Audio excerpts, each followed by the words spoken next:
kindly sit down. Relax lang po kayo. Medyo paus ang boses ko. At pasensya ninyo ako. Maraming nasa utak ko. Papunta ako dito kung anong sasabihin ko. Puno kanina ang kaalaman ko. Ang problema, nung sumayaw yung magkakarad dito,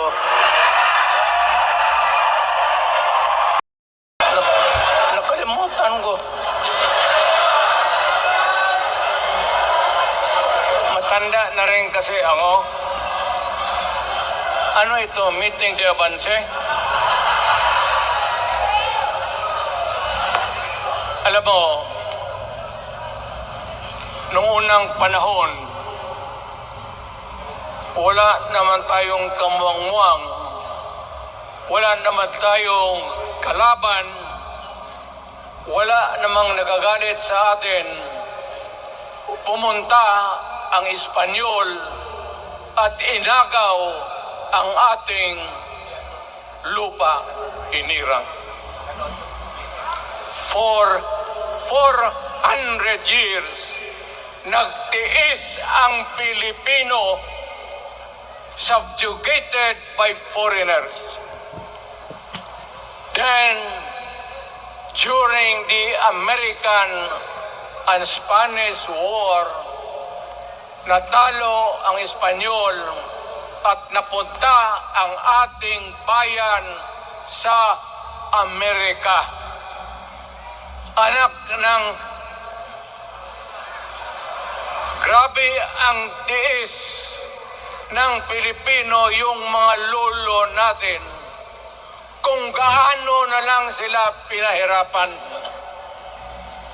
Alam mo noon, kung hindi ka magsimba, ay may mga pari nandyan, they know the history of Christianity. Alam mo noon, kung hindi ka magsimba, 10 palo sa katawan mo. You doubt my ayan si Father Ibasco, Chief of Staff ko sa City Hall. Siya yung NPA leader doon sa Libungan. May plenum ang komunista. Itong mga sundalo natin, nandito sa harap ko, nahuli yan si Vasco. At ako naman ay fiscal noon. Pumunta ako sa Katitipan para i-administer ko yung oath niya, yung statement niya kung totoo o hindi. Pagkatapos noon, sabi ng mga sundalo, Piskal, papatayin namin itong 2 pare. Father Tison, Waray, pati si Father Ibasco. Bumaba yan sila sa Visayas para makiksapalaran sa NPA. Sabi ko, wag, kasi pare yan, puta, ano ang Diyos nangyari?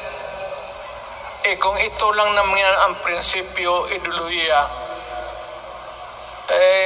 hindi naman kriminal yan, kidnapper o puser.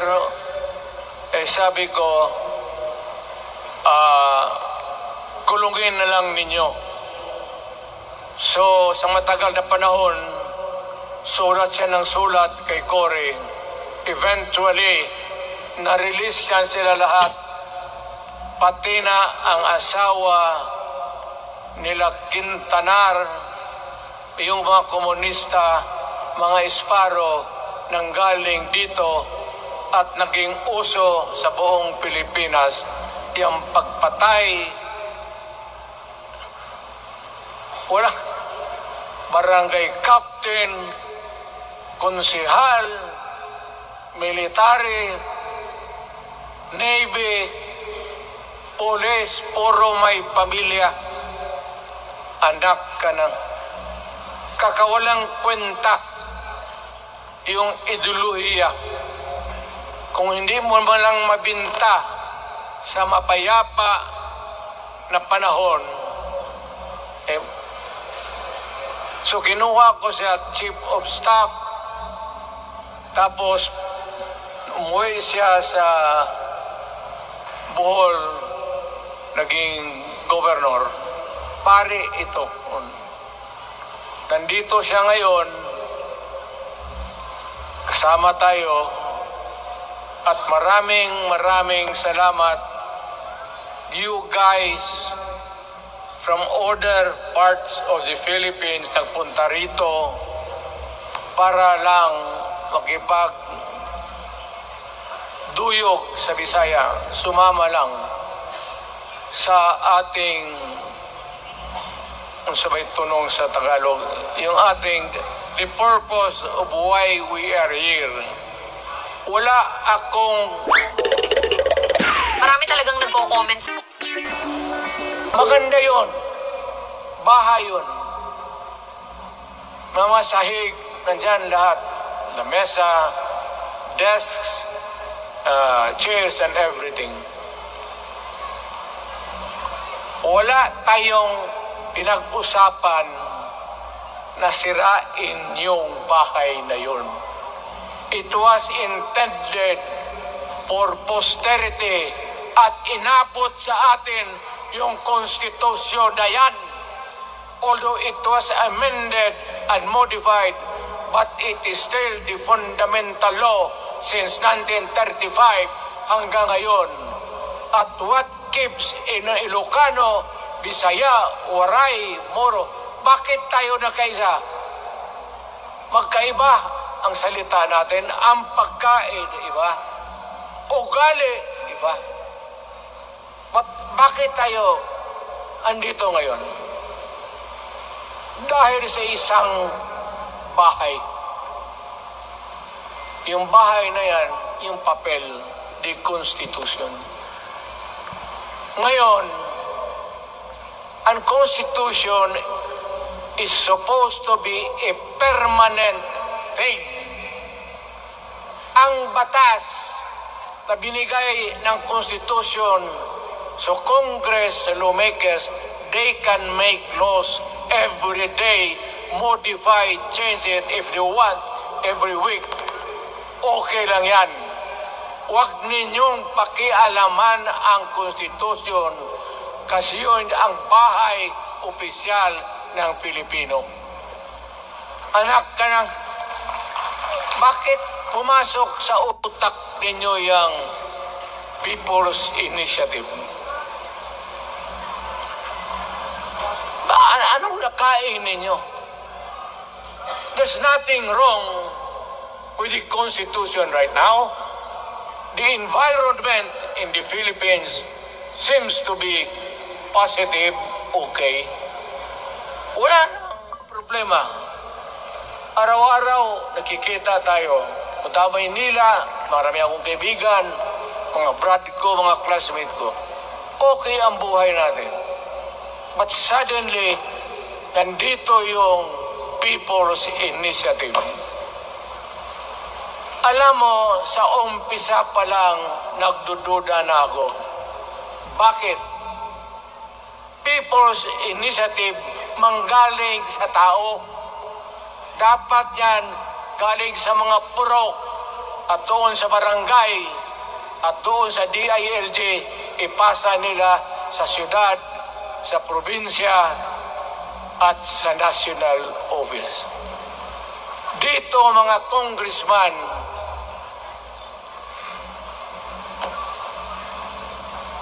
alam ninyo, kung magkaletse-letse yung buhay na ito,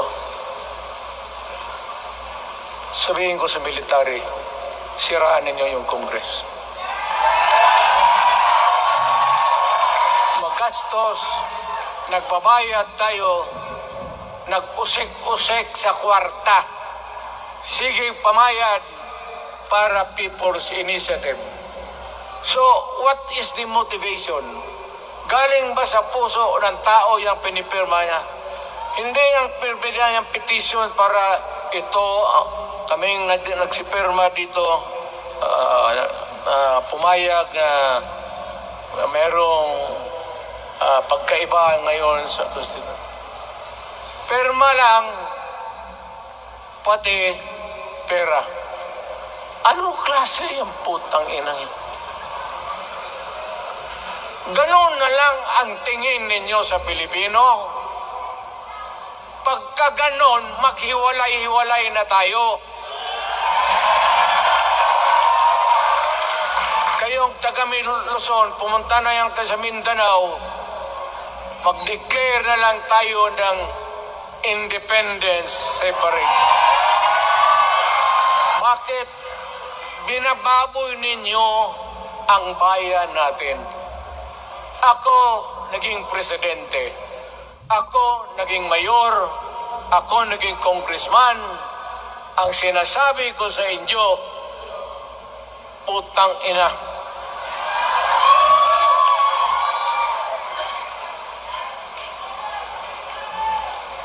Malinis to. Baka ihi mo ito ha.